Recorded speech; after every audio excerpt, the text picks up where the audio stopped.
Well, I want to say thank you all so much for being here today, and thank everyone who's assembled today. My name is Quinton Lucas, and I'm the mayor of Kansas City. As you see, we have a crowd, the likes of which you haven't seen for some time, to talk today about cooperation, to talk about our work together to try to address issues of violent crime long term. This is a starting point, not a final plan. That's intentional. We need and want the community to provide input. We're coming today to actually say, in some ways, we wish to hear from every neighborhood, every organization in Kansas City. That's why tomorrow night at 5:30, I and many city leaders and neighborhood leaders will be taking a walking tour of the Likens neighborhood in northeast Kansas City. We recognize that we can no longer operate in silos and that we're taking this conversation directly to the community. We have a framework that we're discussing today that's been facilitated through the Public Safety Partnership. It's a Department of Justice program which supports cities developing strategic approaches to violent crime. That process has brought together our Jackson County Prosecutor's Office, and I thank Jean Peters Baker for being here today. It's brought together the Kansas City Police Department, the Kansas City Health Department, the Clay County Prosecutor's Office, and I appreciate Assistant Prosecutor Michelle Cocaine for joining us today, the Platte County Prosecutor, and many community organizations over the past 12 months. Through that partnership, and in looking at cities that have successfully reduced gun violence, we've identified 4 pillars of focus as we continue to build out this framework in Kansas City. The first pillar is prevention. The second is intervention. The third is enforcement. And the fourth is administrative reform. We plan to have steering committees in place in each of those areas by January of next year. And as we continue our community feedback period, it's important that we will track our progress.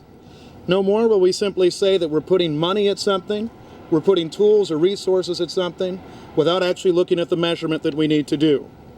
We also are asking Kansas City's business community to assist us in this process. For example, yesterday, we talked to the Kansas City Streetcar Authority about helping us with this framework, and they agreed to provide free advertising for this program to ensure that riders know about opportunities for them. We'll make sure that through reformprojectkc.org, a website that we're launching today and that we'll build out over the next several months, that whether you're a business or an individual who's interested in helping to create a safer community by donating time or money, that we'll have a place where you can be directed, we'll have a place where you can be linked, and we'll have a place where we can all share our concern about the community. We have a few special folks here today to talk to us about the particular pillars, and I'll get in the way coming back to talk about administrative reform. First is an amazing leader from our Department of Public Health, Dr. Marvia Jones. She'll be followed by the Jackson County Prosecutor, Jean Peters Baker, our Chief of Police, Richard Smith, and then I'll come back to talk about our reform issues. But for now, Dr. Jones.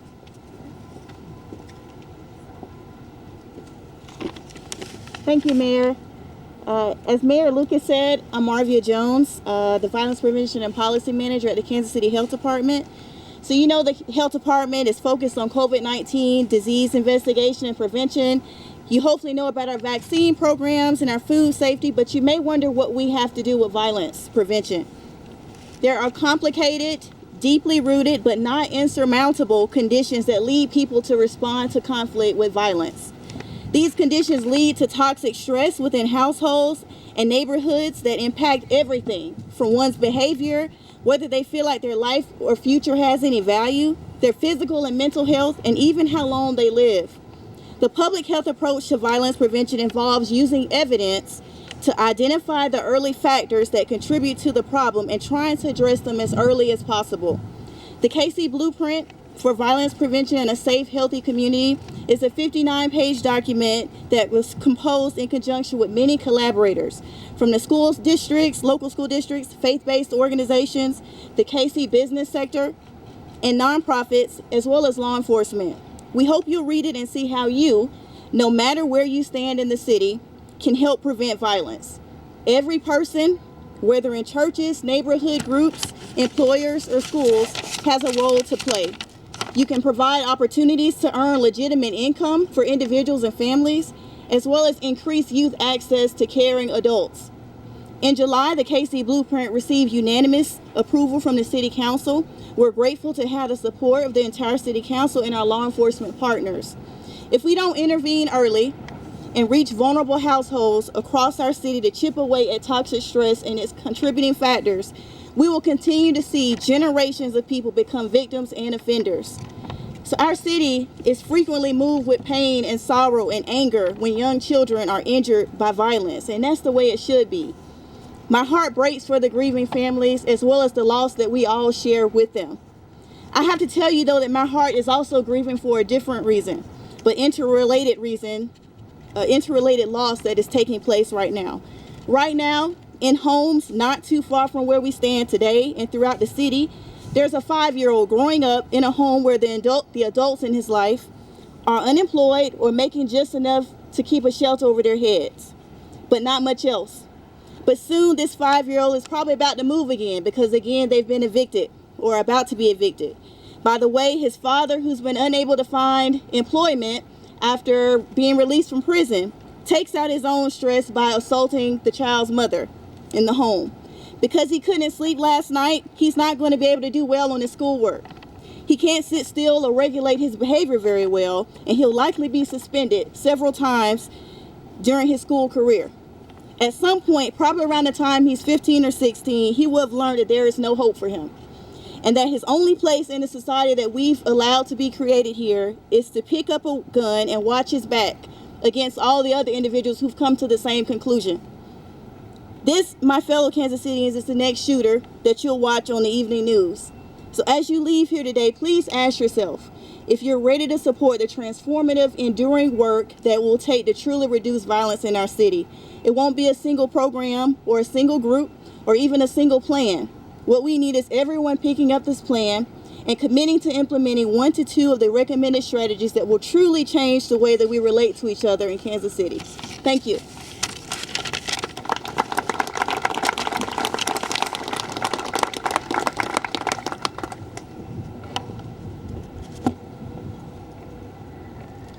All right. It's good to be here on the steps of this important building. I really want to thank Dr. Jones because, man, is it good to hear somebody speak about violence with a hopeful message, but also one that refers to this as the epidemic that it is. So I am really grateful to form new partnerships with this health department. Okay, so I'm somebody that tends to speak my mind, though I try and do it in a measured, thoughtful way, so that let today be no different. I've said that I will work with anyone, anywhere, at any time to address violence in the city. That remains true. The person that I represent, the person that I seek to help, to repair, to console, that I seek justice for, that is the homicide victim's mom, who's awaiting an answer. I encounter her far too often. She simply wants to know the who, why, and will she receive justice? Too often, cases just like I described are not solved. That's she's why I'm here today.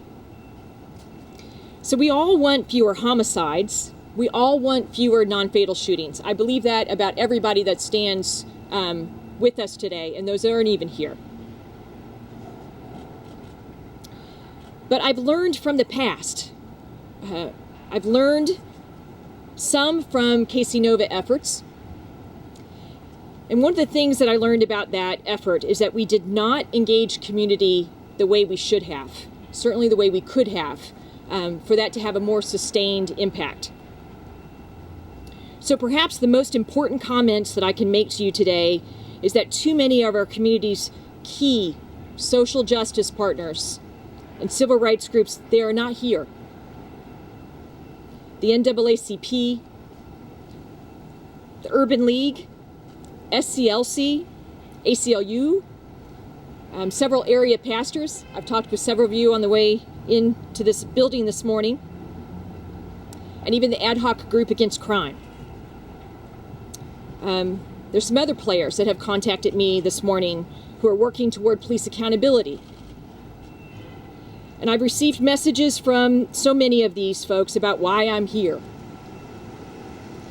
And I'm here for that mother. I'm here for that mom who's awaiting her answer, who deserves justice just like anybody else in this community deserves justice.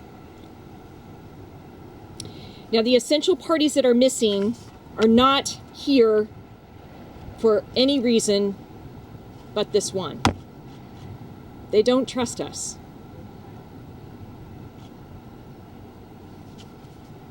They don't trust our plan, and they don't trust the players that are part of it. So what I want to say to them is that I want to embrace them. It's the job of all of us here today, anyone that holds a government office, it's our job to engage them, but in a real way. They must have a leadership role.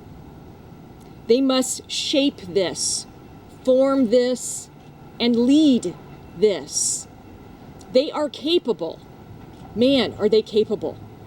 They're smart and they're committed to ending violence.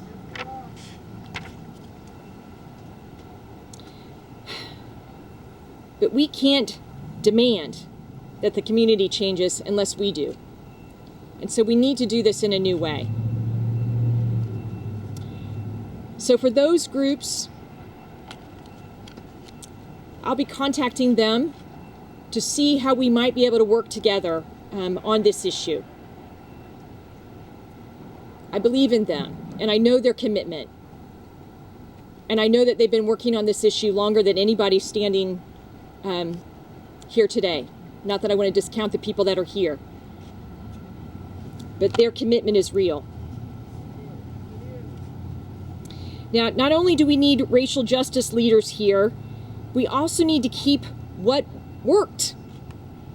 I'm referring to our social workers from the Kansas City No Violence Alliance. These client advocates, as we refer to them, are community advocates. We need them. We need to keep them. Their funding is in peril.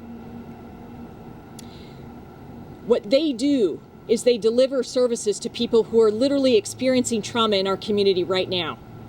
They do it with a credible voice. We need them to continue to receive referrals for individuals in need. And for the rest of us, we need to humanize those in need. We need to humanize those who are receiving those services and those who need them. That means some folks are engaged in crime. And we need to humanize them and learn more about them and their stories. And we must ensure the continued funding to make sure that these individuals are supported. We must do that. It is a must. Now, here's why we need these client advocates. Dr. Jones spoke a little bit about this already. Hurt people hurt people. It's not profound, but it is sure true. Every day in our community, people who are traumatized emotionally by violence, they become a new statistic, a violence statistic. A defendant, a suspect, a victim, or survivor. Violence in Kansas City is a public health epidemic. It's the pandemic with a gun. We need the health department to help us lead with their expertise. We cannot arrest our way out of this. We cannot do it. It's been tried. Now, as I've said, we have people living in our community now who've experienced trauma, and they have received little to no help. They're left to suffer on their own. They're left to figure out how to mend their own wounds, how to replace income that was lost, how to repair bullet holes in their homes. And sometimes we even leave blood at crime scenes for them to clean up. Now, this is not hopeless. We have the right players present.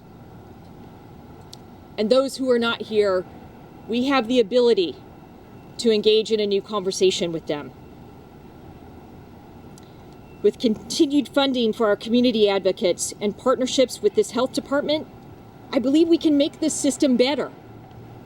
We can reduce violence. I've seen it done here, and I've seen it done other places. So offering help, though, offering help and humanizing those who need help is a key factor for other cities who have actually reduced their violence. It was a key factor for us too when we did this in 2014. So we know how to do that. I believe we can do that together. I believe in this city, I believe in the people who live here, and I believe in this community. So with that, I'll turn this important podium over to the Chief. Thank you.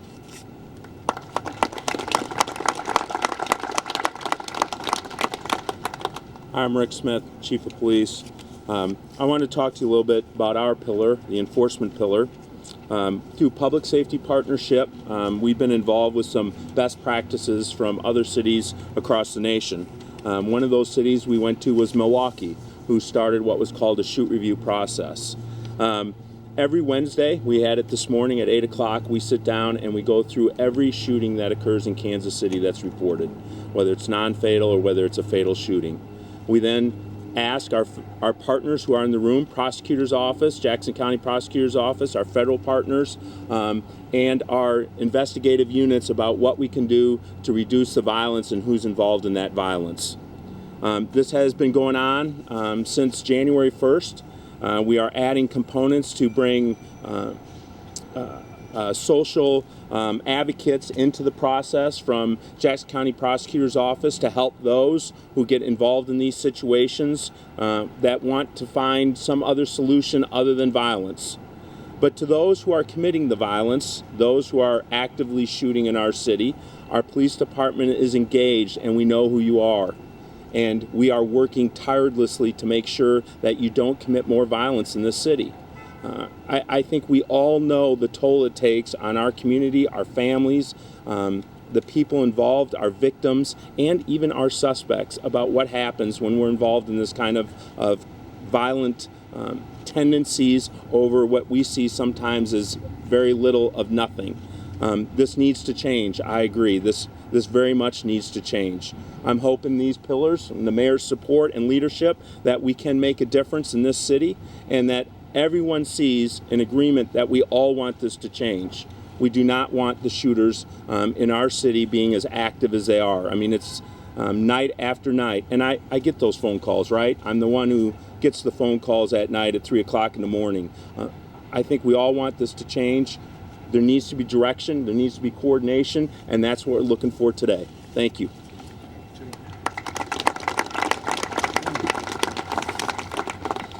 I'll wrap with this and then we'll go ahead and take questions. One other pillar, you've heard us talk about prevention, which Dr. Jones handled very well. We talk about intervention and the work that I know our prosecutor has been working with for years, along with community organizations, some here, some not. When we talk about enforcement, we talk about clearance, solving crimes, making sure the community knows justice exists. But a fourth pillar for us that's been important, and I know the work that we've done on City Council, looks to reform. How do we make sure somebody who is coming home, somebody who's had trouble before, has opportunities, has alternatives, has a life to look forward to, has a community that welcomes them? How do we make sure somebody who's gotten in trouble the first time isn't pulled into a life of crime because it's so hard for them to get out of trouble? And fundamentally, how do we make sure that an entire community knows that we value you, your experiences, your life, your family, and importantly, your future? If we don't value our community's future, it's hard for that young person, it's hard for that person who's been in trouble to know that they should value it as well. That's the sort of work we are committed to. And I'll tell you another why for why we're here and why we spoke today knowing that not everybody's here.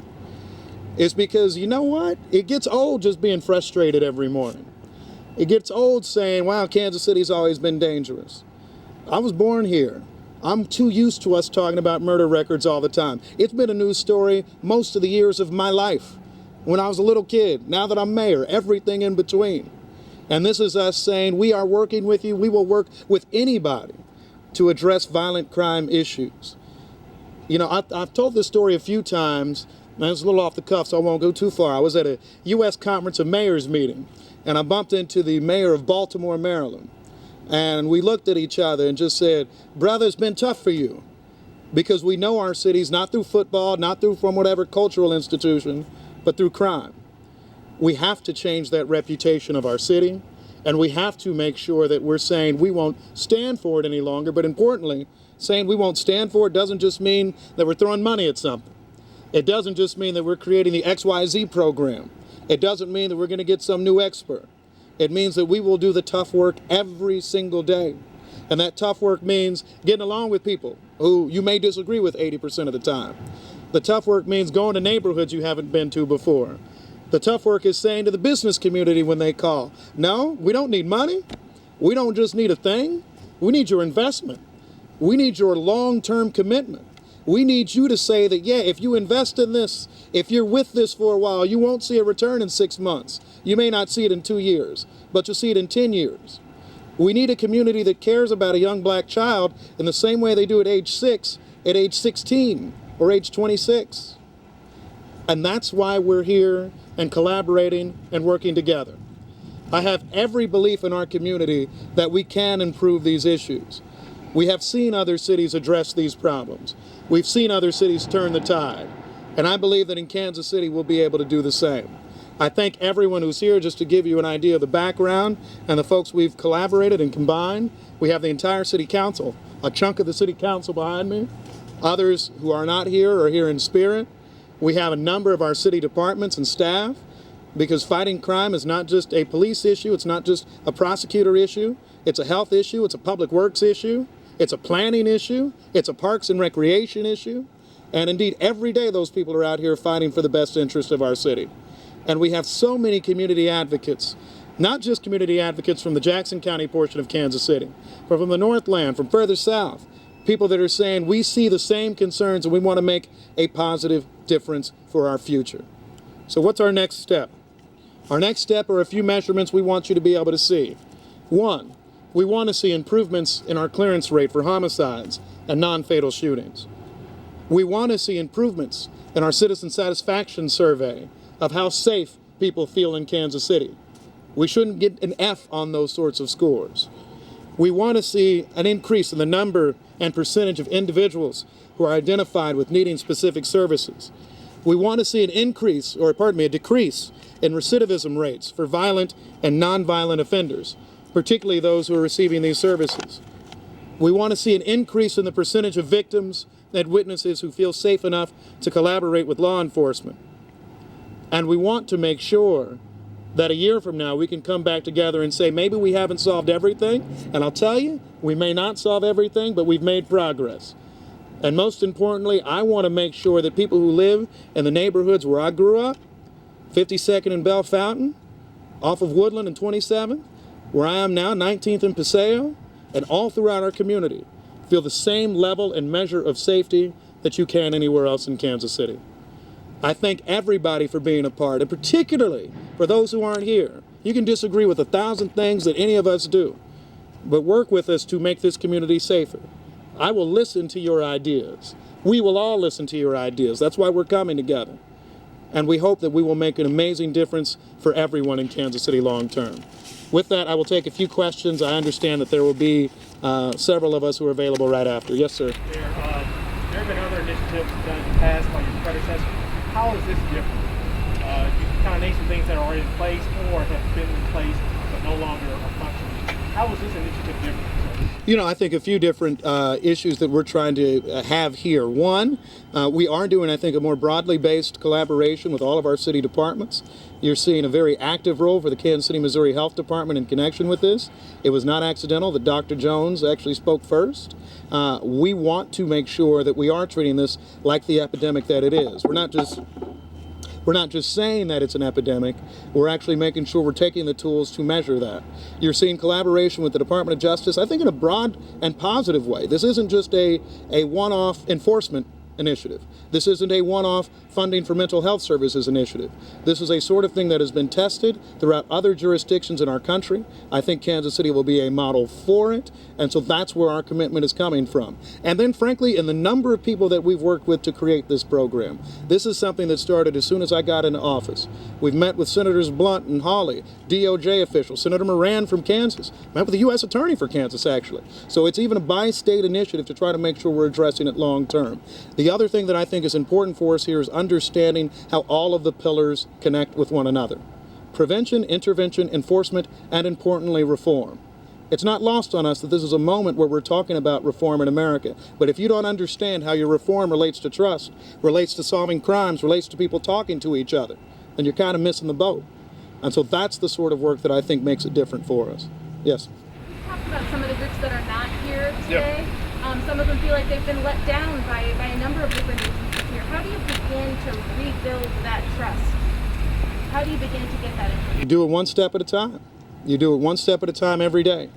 You know, I am still going to be mayor, and as long as I'm mayor, I'm going to make sure I talk to everybody who cares about making our community safer and who cares about making a difference. What you don't do is say, I'm never working with this person again, or I can't figure it out, or they have a different worldview. We hear from a lot of different people in a lot of different ways. Some mornings I wake up and I'm a far-right fascist. Some mornings I wake up and I'm a far-left, whatever you say, right? My view is actually that we need to listen to the community, we need to mold our ideas, we need to understand that sometimes, yeah, there are different ways to approach things. I think that we need to understand that a lot of what we do is listening. It's not just telling people what your plan is. It's not coming on and saying, we figured it out, we got $1 million, and we're going to come up with a fix. Actually, to answer Glenn's question, that's what happens in government too often. We say, all right, yeah, I called my senator, I got $800,000. Gene, Rick, let's go spend money on something. Let's do it. We spend the money, and then everybody says, all right, so much for that plan. Instead, what we're saying now is, let's make the community the first part of it. Let's actually have a neighborhood focus. Let's do some of the work my colleagues, Councilwoman Park Shaw and Councilwoman Robinson, have done, and looking at how all of our ordinances actually relate to public safety in our community, how our capital improvement funding, lighting, etc., relates to public safety, our infrastructure improvements. That's the sort of way you make a difference. Because I do agree with something that was said before. Everybody wants our number of murders to go down. Nobody likes non-fatal shootings down the street. I don't care what side of the fence, what you believe in, regardless. And so let's go to those unifying forces to try to work together long term. Yes, sir. Yes. A big budget conversation. The chief released a blog this morning talking about potential budget cuts. Do you agree with his assessment that positions may need to be cut or patrol stations may need to close? What I know is the Kansas City budget process, the budget will be voted on probably about March 20th of 2021. By my calendar, that's almost 6 months from now. We'll have a lot of time to talk about budget issues. We'll have a lot of time to figure out what our future is for Kansas City. I have no idea what's going to happen. I don't know what mayor and city council are going to do with the budget because it hasn't even been released yet. It'll be released in mid-February. Until that point, I'm going to continue to try to make sure we address fundamental public safety issues in our community with everyone who's involved in collaborating with it. I guess I would ask, do you believe that number of positions might need to be? I have no idea. I've read the chief's blogs. I read almost everything that comes before me. We will make sure we have a collaborative conversation in connection with it. Eric. Mayor, you laid out an outline, but what's the plan? You mentioned getting a reduction in homicides, tracking things, but how do you engage the community? Because out of the pillars you suggested, those are great, but the missing one is engagement. How do you engage the community to get them to buy into this when people are calling saying, if I drive down 71, I'm going to get a speeding ticket, or the police are going to stop me and do this? How do you get the community to buy in? Right. A few things. I think the primary effort is that it's work. It is not just a press conference. That's why I'm walking the streets in Likens on Thursday. That's why I think we have 3 or 4 community meetings virtually organized. It's why half the city council has meetings in their council districts. You go, you listen, you engage. I'll give an example that has almost nothing relating to this issue. A few weeks back, Councilman O'Neill, Councilwoman Hall were kind enough to invite me to a first district meeting, I believe at the Shoal Creek Community Center Golf Club. There are a whole bunch of people that disagree with me on a lot of issues, ranging from policing to public investments. But what did I do? I listened. I talked to them. I spent 2 hours with people saying, Lucas, we disagree with your view on police control, etc. But I gave them a respect of being there. We need to make sure in the same way that we did that and I did that in the first district, we're doing that everywhere else. And we're not just saying we don't care about your opinion because you got in trouble. In fact, we need to fundamentally change that idea. One experience I have in life was teaching in prisons, and it was an incredibly informative and educational place to be, because everybody in prison could tell you how they got there and ways to avoid it for others in the future. We need to make sure when we're talking engagement, it isn't engaging just grass tops. It actually isn't just engaging community leaders. It's engaging everybody that you can talk to in terms of what we're trying to do. That's why the health department's so important. That's why our parks department is so important. Using Kansas City organizations like our community centers to get regular people coming in who are saying, hey, this is an issue that we've been dealing with. Help us address that. That's the way that I think it's different. And the thing that I like about this program is, we're not coming in and saying we have the answer. Dr. Jones is a brilliant woman, but she didn't just read you her dissertation.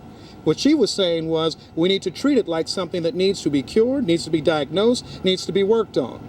You don't cure an illness in an hour.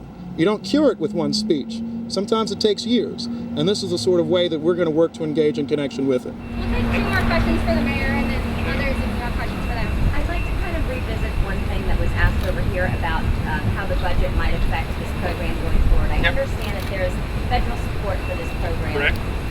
Is it possible that if there are that many jobs lost in the police department or any jobs lost in the police department, that can be supplemented by federal agents coming in here?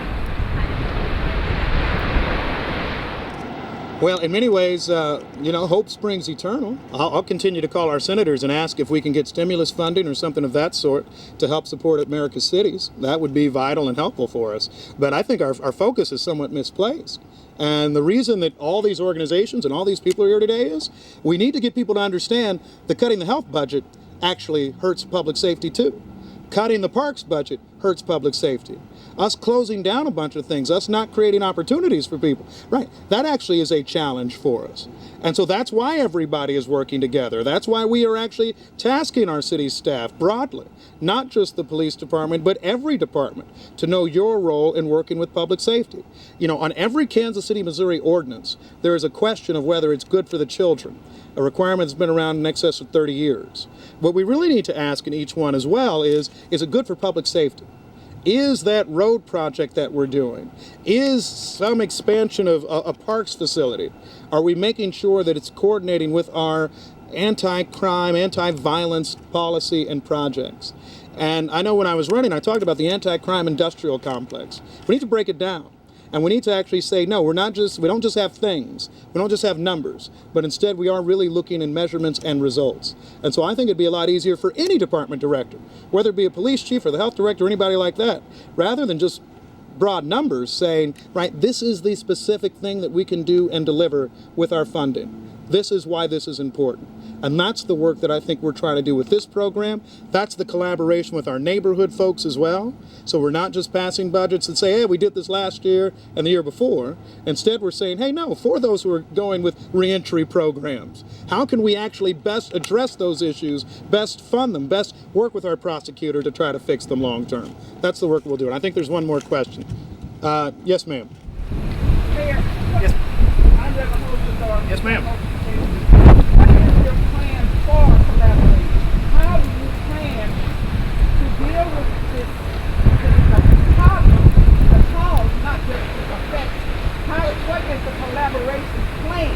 Because we hear these plans all the time. Yes, ma'am. Now we need to know what are the action steps that involve you, the city, all these other people, and the people out there that are directly affected by these issues.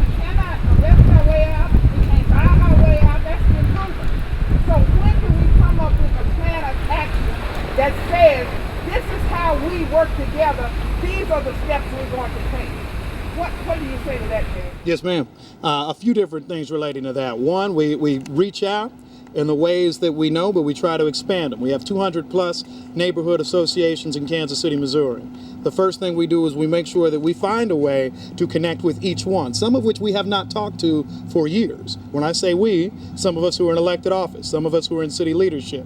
That's a step one. Step two, we work with the people that we know are already out there in organizations, frankly, like some of the work you've been doing for years, to say, can we come and, importantly, can we come and listen? What we don't need to do is come and show up and Quinton Lucas gives you a 20-minute speech about everything I think. Right? What we need to do is say, what have you heard in your community? What have you heard in your neighborhood? And importantly, what do you need in your neighborhood? And the other thing that we do is we make sure that we do put these things on timetables. So our effort right now over the next several months, there's a reason why we said in January, we're probably taking a next step as to what the plan looks more like. Because we want to spend 3 months listening to folks. We want to spend 3 months hearing, all right, we know the challenges, we know the problems, we know the raw data. But what are some of the real solutions? What are the real things that people think can address an issue? I live in a neighborhood, not unlike many other people's neighborhoods, where in Kansas City, we sometimes know what's going on. We know where the trouble is, and we know when the trouble starts. And how is it that we actually are able to, I think, work with people in those neighborhoods to say, all right, if you understand it, what is our solution? Maybe it's not bringing 20 police officers in on Saturday, but it's instead saying, well, the problem is y'all need to actually have some event there. You need to clean up this spot that's been troubling. And I think that's the incremental work that we want to do to make sure we're addressing it long term. I want to say thank you all for being here. We'll look forward to having more conversation with you over time. Appreciate you.